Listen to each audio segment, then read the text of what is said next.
호텔에선 어제 오후 법제처 주최로 제8회 아시아 법제 전문가 회의가 열렸습니다. 시국이 시국인 만큼 이번 회의의 키워드는 코로나19였다고 하는데 법과 코로나가 어떻게 연결이 되는 걸까요? 현장에 신세아 기자가 다녀왔습니다.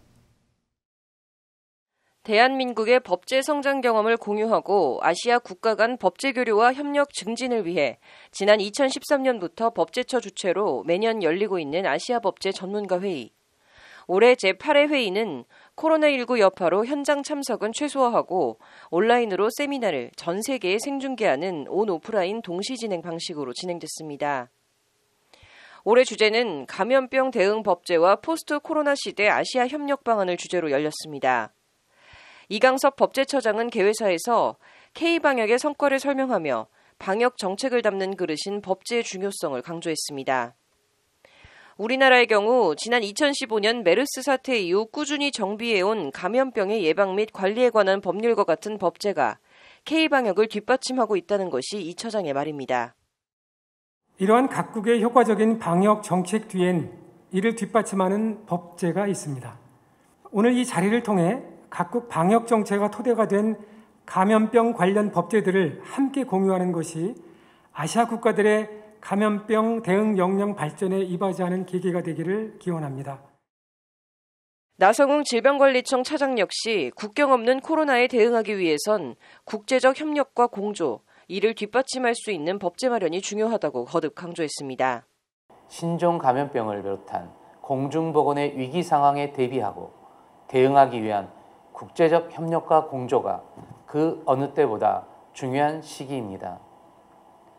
지난 10개월간 아시아 각국이 진행해온 방역 전략과 대응 체계를 개선하기 위한 노력을 공유하고 나아가 감염병에 대한 실시간 정보 교환과 공조 체계를 구축함으로써 이후 회의는 코로나19 대응과 감염병 법제를 주제로 하는 제1세션과 포스트 코로나 대비를 위한 법제 정비와 국제 공조 방안을 주제로 하는 제2세션으로 나뉘어 진행됐습니다.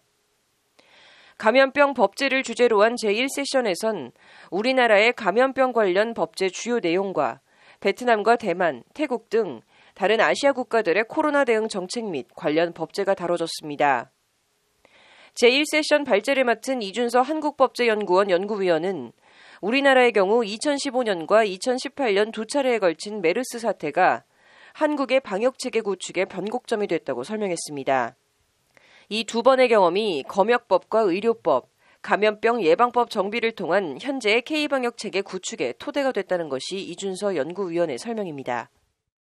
한국의 방역체계를 말함에 있어서 2015년과 2018년 두 차례 발생한 메르스 사태는 당시 정부가 어느 정도의 방역 실패를 인정을 하고 단순히 거기서 끝난 것이 아니고 과연 이 실패를 통해서 또 배워야 될 점은 무엇인가라는 것을 검토를 했습니다. 실제로 법제에서 감염병 발생 지역의 현장 조치를 방역과를 중심으로 강화하도록 했고 제2세션에선 포스트 코로나 시대 경제와 산업통상, 교육, 보건 등 각 분야 대비를 위한 법제 정비와 국제 공조 방안이 심도 있게 토의됐습니다. 한국의 경우 국가 긴급재난지원금과 고용유지지원금 확대 등의 사례와 함께 코로나 감염 경로 추적과 선제적 대응을 위한 개인정보보호법 개선 이슈 등이 논의됐습니다. 세계보건기구 WTO 국제보건규칙 등 보건 분야는 외국인 투자 등 통상 분야 국제 협력을 위한 방안 등도 함께 논의됐습니다.